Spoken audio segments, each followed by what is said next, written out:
Olá, você aí que está me assistindo agora na sua segunda-feira, provavelmente aí no seu começo de semana, iniciando aquela correria aí do seu trabalho, na sua escola, enfim, eu estou aqui para te proporcionar um pouco de conhecimento, informação e espiritualidade. Bom, hoje nós vamos tocar num tema bem espinhoso, né? Um tema bem cabeludo, vamos dizer assim, de se lidar, que é a crise na igreja, a crise da igreja no século 21. Sim, a crise do mundo moderno. Mas, atenção, não quero fazer aqui um vídeo simplesmente para dizer, oh meu Deus, a igreja está em crise, salvem a igreja, enfim. Não, não quero fazer isso. O que eu quero fazer é uma reflexão em cima de tudo isso, tá bom? Então, eu tive a ideia de gravar esse vídeo quando eu vi uma polêmica recentemente sobre jovens que foram expulsos de uma igreja, veja só, por estarem rezando o rosário, né, no dia de São Jorge, enfim, num ato blasfemo, que de interreligioso não tinha absolutamente nada. Enfim, né, eles foram, né, levados por seguranças, até uma menina foi levada até com muita força por um segurança lá. Bom, o vídeo tá na internet, quem quiser ver. Foi um ato, assim, realmente horrível. Estamos aí rezando em reparação por tudo isso, né? Mas o que me chamou a atenção nesse ato, basicamente, foi que as pessoas ainda estão se impressionando com coisas como essas que acontecem dentro da Igreja Católica. Atenção, gente, não que coisas como essas sejam normais, mas elas são cada vez mais comuns. E por que elas são cada vez mais comuns? Bom, aí esse é o ponto que eu quero te explicar neste vídeo, tá bom? Bom, existem sempre aquelas pessoas que quando nós falamos de crise na igreja, geralmente torcem o nariz e falam, mas o que é isso? A igreja nunca esteve tão bem, nunca esteve tão aberta, com o Papa Francisco aí, livrando toda a igreja daquele obscurantismo antigamente, de Bento XVI, de São João Paulo II, diante do Concílio Vaticano II, a igreja nunca esteve tão aberta ao diálogo, tão em saída. Será mesmo? Igrejas católicas têm imagens de santas vandalizadas após ataque durante a madrugada em Barra Bonita. Aqui, G1, dia 21/8/2023. Em menos de 24 horas, Maceió registra mais um vandalismo contra a Igreja Católica por tribuna hoje. Invasor destrói 28 imagens sacras em igrejas, incluindo obra centenária. Vandalismo em paróquia São Mateus, no município de São Mateus do Sul, gera comoção entre fiéis. Investigação aponta suspeito. Deputado esquerdista prega perseguição a cristãos após polêmica em igreja. Ou nós temos também as igrejas incendiadas no Chile, ou o episódio aqui nos Estados Unidos de um vandalismo contra igrejas católicas. Desta vez o alvo foi a Catedral do Caldeia de São Pedro em El Carón. Os vândalos mancharam o prédio com suásticas e uma série de slogans como Biden 2020 e Black Lives Matter. Isso aconteceu em setembro de 2020. Fora outros acontecimentos, como a própria SatanCon ano passado, aqueles atos satanistas, né, dos anos para cá, nos Estados Unidos, em shows, filmes anticatólicos que eu não vou aqui divulgar, né, para não dar ibope, enfim, mas o fato é que todas estas coisas acontecem, estão cada vez mais normalizadas dentro do mundo moderno. Vire, por exemplo, o cúmulo do cúmulo foi quando, ano passado ou retrasado, acho que foi ano retrasado, aquela catedral foi derrubada no Chile, a Catedral da Imaculada Conceição, se eu não me engano, foi derrubada no Chile. Bom, então essas coisas se tornam cada vez mais corriqueiras no mundo em que nós vivemos. E existe aí uma pergunta: como foi que nós chegamos até aqui? Bom, existe uma série de. Opa, bati aqui na câmera. Existe uma série de explicações e livros que explicam o mesmo acontecimento ou os mesmos acontecimentos ao mesmo estado do mundo moderno. Por exemplo, O Saber dos Antigos, do Giovanni Reale, Ideias Têm Consequências, do Richard Weaver, O Invasão Vertical dos Bárbaros, do Mário Ferreira dos Santos, o A Beleza Salvará o Mundo, enfim, vários livros que explicam a crise do mundo moderno, que não é meu trabalho falar aqui, existe gente muito mais capacitada do que eu a falar desse tema. Mas, em resumo, eu gostaria de falar de uma das causas deste absurdo que acontece no nosso mundo, que é a relativização das crenças. E o que é a relativização? Relativização vem de relativismo. E o que é o relativismo? Bom, se nós formos pegar a sua ascendência histórica, bom, o relativismo, nós podemos relacioná-lo até à época dos persas. Por quê?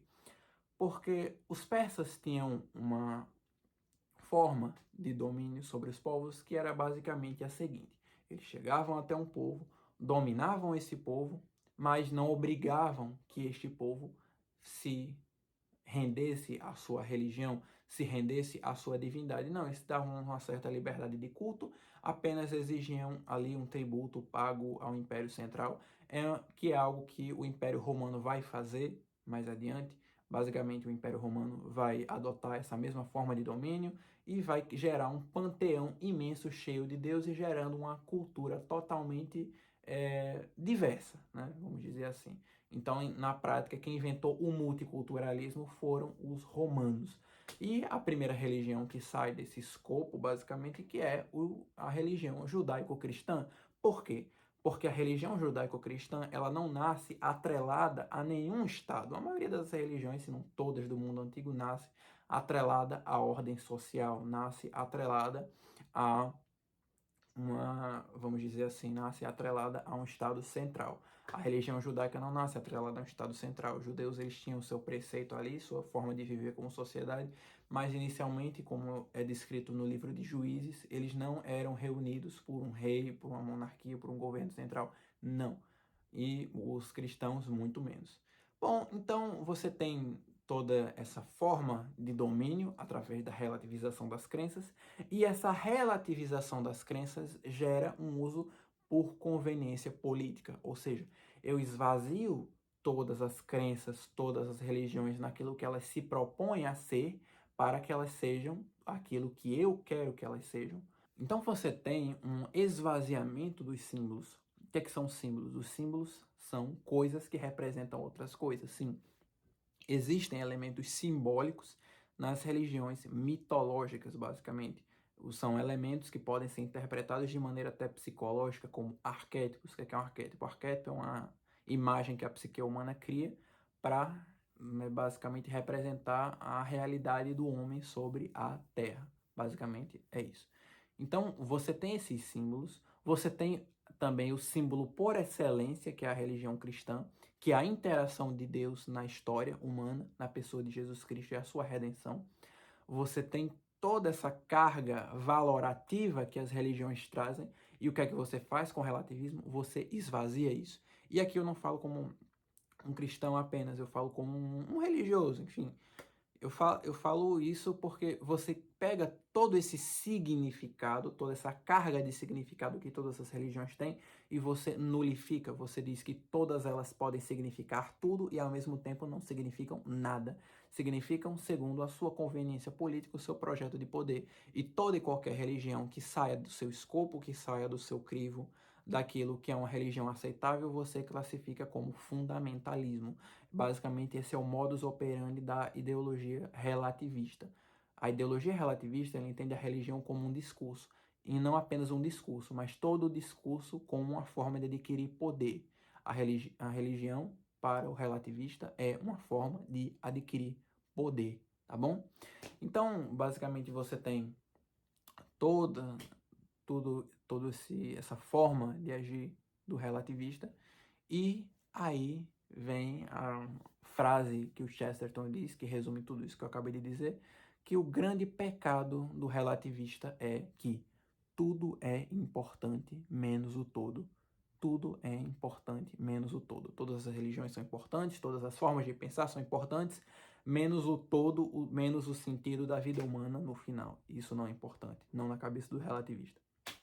Bom, então nós aí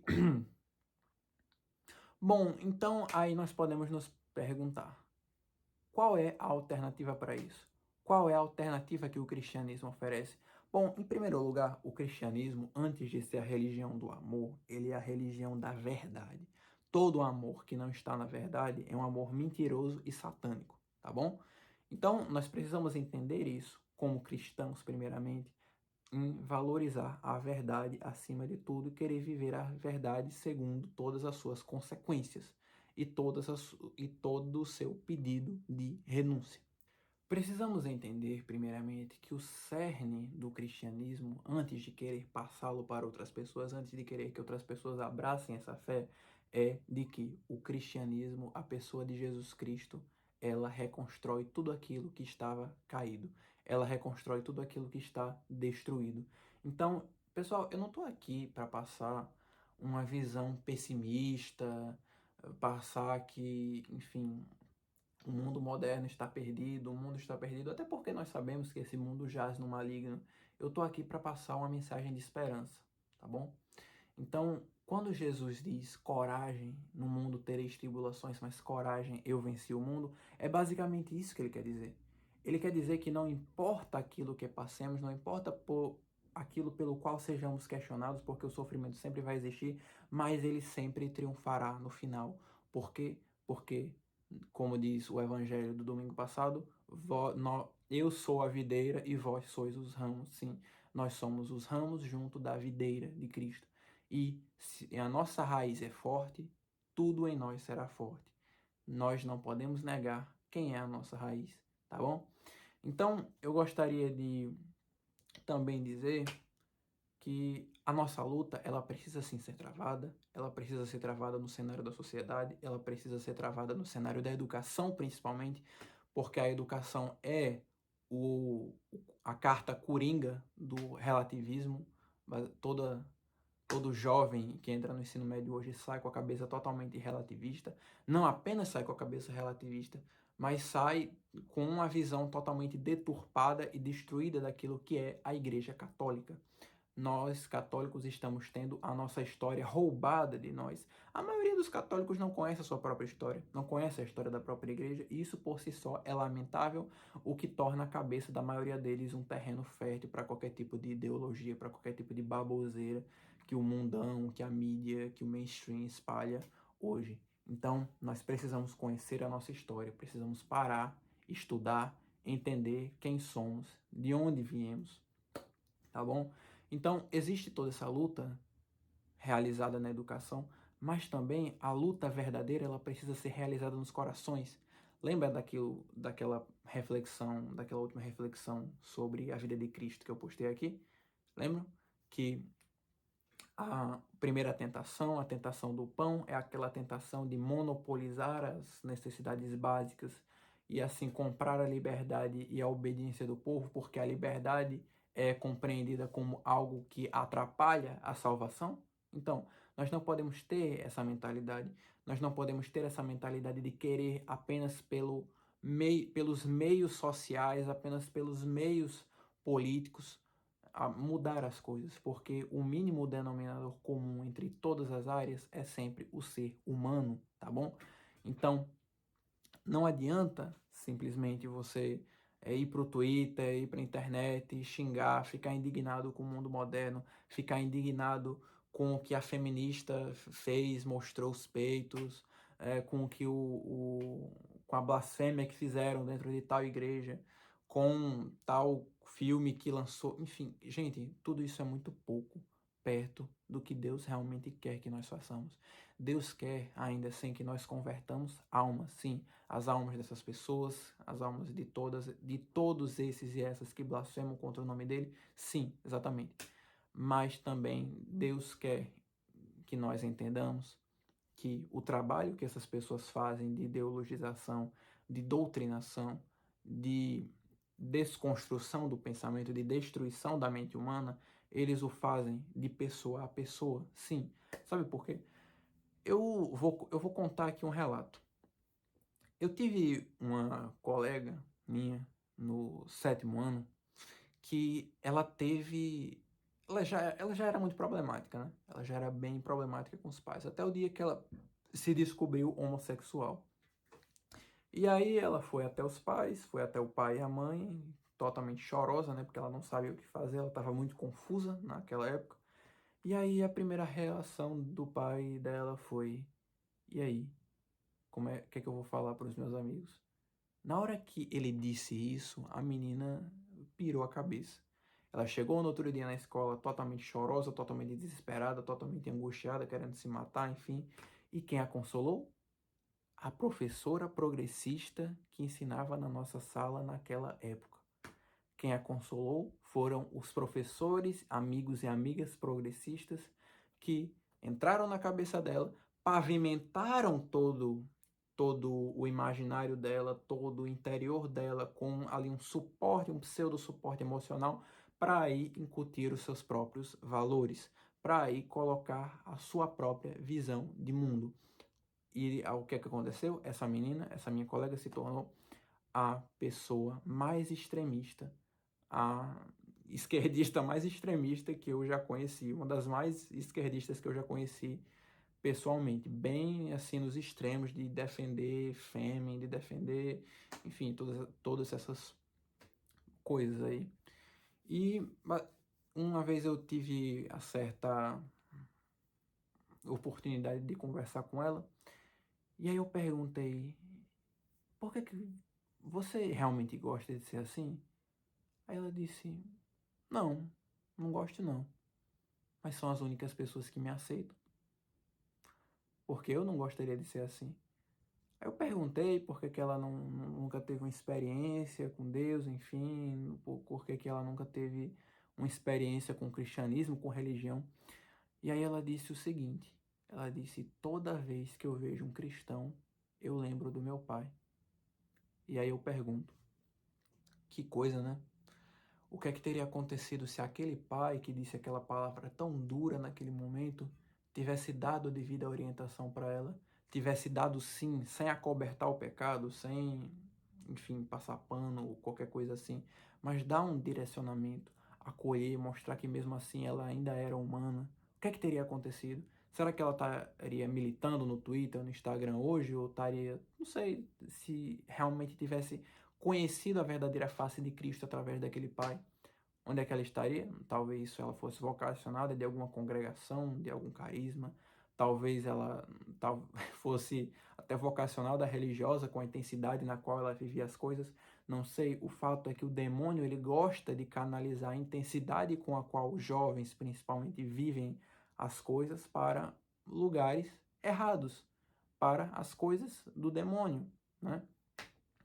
Então, vamos refletir sobre isso, né? Essa é a reflexão que eu gostaria de trazer. Eu falei um pouco sobre o relativismo, sobre o esvaziamento do sentido das crenças, que eu acho que resume muito do que o mundo moderno passa hoje, né? O cerne do que o mundo moderno passa hoje é o relativismo. Você pode dizer que é um processo histórico que passa pela Revolução Protestante, pela Revolução Liberal, pela Revolução Industrial, pela Revolução Comunista, pela Revolução Sexual, enfim, várias séries de revoluções desde 1500, mas não é meu papel aqui dar uma aula de história, pelo menos, enfim, talvez um dia eu dê, mas hoje não, tá? Hoje eu só quero refletir aqui um pouco com vocês sobre que face nós estamos mostrando ao mundo de hoje. Qual é a face, qual é o Cristo que nós estamos apresentando ao mundo de hoje? Será que o Cristo que nós estamos mostrando está gerando mais meninas como essas? Ou está gerando pessoas que realmente queiram conhecer Cristo e fazê-lo amado? Entendem? Porque, gente, o testemunho, ele arrasta. Ele arrasta. E ao olhar para o mundo de hoje, nós não podemos olhar, e serve muito aí, tem muito conteúdo na internet com a visão totalmente fatalista, pessimista a respeito do mundo de hoje. Bom, meu papel aqui não é discutir com esses canais, enfim, mas eu quero dar aqui uma visão diferente. Quando nós olhamos para a história de São Francisco de Assis, nós temos o momento exato onde ele entrou numa igrejinha, na igrejinha de São Damião, e viu aquela igreja em ruínas. E ele olhou assim ao redor e tal, e viu Cristo dizer para ele, Francisco, reconstrói a minha igreja. Então Francisco foi tijolo por tijolo, pacientemente reconstruindo aquela igreja. Não foi de uma hora para outra. Não foi com orçamento do governo. Não foi com livros que ele lançou, teses que ele lançou, enfim. Não foi com isso. foi com o seu testemunho. E ao fim, quando Francisco viu a ação da União reconstruída, ele entendeu que o que precisava ser reconstruído não era uma igreja. Quem precisava ser reconstruído era o coração do homem. São João Paulo II dizia que o século XXI seria evangelizado pela misericórdia. Pode parecer um pouco piegas, porque geralmente nós falamos hoje tanto de justiça, principalmente nos canais católicos do YouTube, né? Porque precisamos enfatizar que Deus também é justo, porque as pessoas têm uma visão muito liberaloide de Deus, têm uma visão muito relaxada de Deus, que enfim, eu concordo. Precisamos enfatizar que Deus também é justo. Deus é tão justo a ponto de justificar o pecador. Essa é a justiça de Deus. Essa é a justiça que Ele quer que recaia sobre todos os homens. Deus quer estar sempre pronto a nos dar uma segunda chance, porque esse é quem Ele é. É assim que Ele se apresenta a nós. Tá bom? Então eu gostaria de deixar essa mensagem de esperança aqui para todos vocês. Desejar uma boa semana.